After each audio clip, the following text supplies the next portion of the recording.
Hey, what's up guys? This is Blake from Mac Kiteboarding, and today I'm going to be taking over an episode of Ticket to Glide. We're going to be doing a 1-footer on the hydrofoil where you drag your foot behind you through the water. And this is a fun trick, pretty easy to learn. We've done one on how to sit on the foil. It's a very similar concept, getting low, replacing your back foot with your back hand, and then sticking your foot behind you rather than sitting on the board. So today, for a Ticket to Glide, we're going to be doing a 1-footer on the hydrofoil.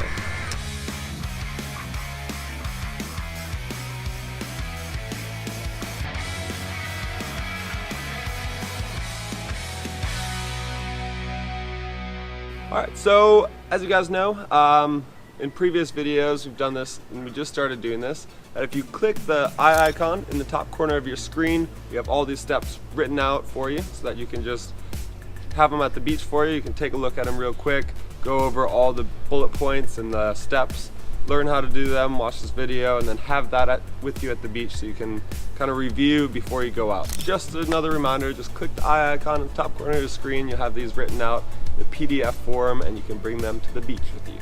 Step number 1 is to just practice getting really low on the foil. So you can just be riding left foot, right foot, whatever way you feel more comfortable with, and just slowly practice just like crouching and getting really low and then coming back up. And that's step number 1. Simple, nice and easy. Just getting low, almost setting your butt on the foil, or you can if you want, and then just standing back up. And what this does is it just gets you comfortable and more acquainted with just getting low onto the board. Step number 2 is you're going to place your backhand right behind your back foot. The reason you want to put it behind the back foot is because if you place it in, you're not going to be able to stick your foot out, and it's also very awkward to put your hand inside of your legs and then try and get out. So put your backhand, your hands on the bar, your backhand right behind your back foot. Step number 3 is to transfer the weight from your back foot into your backhand. So you want to just try and very slowly and evenly transfer the weight as you lift up your back foot. You're going to be pushing down on your backhand, and however hard you're pushing in on your back foot, that's how hard you want to slowly transfer the weight and ease off your back leg. And so for this, a tip I have is just to get the foil like medium height out of the water. You don't want it too high where you're going to come crashing down. It's going to hurt more. You don't want it too low where then your board touches the water, because as soon as your board touches the water, it slows you down, and then you're going to have to get back on it and get back on plane. So just a tip for this, quick one, is just to kind of get it like maybe 6 inches to a foot off the water, medium height. And then that way, as you push down, it can pop up, but you can still catch yourself. But if it goes down, then you'll be able to catch it as well. Now that you have gotten low, you put your backhand in front of your back foot. Another tip here is that sometimes when you're riding and you have your hand on the front of the bar, what happens as you're doing this, you accidentally pull in on your front hand and then the kite goes down. So what I like to do sometimes is just put your front hand on the other side of the bar, because you're taking this off, you're going to be working over here. It just gives you a bit more control over the bar and the kite as you're doing this. And so if you just put your hand opposite side of the bar, it gives you more leverage and control over the bar. That way you can keep the kite going. So step number 4, now you've transferred the weight onto your hand. This is where it gets fun and tricky. So you're going to get your shoulders over your hands, over your front foot and your back hand.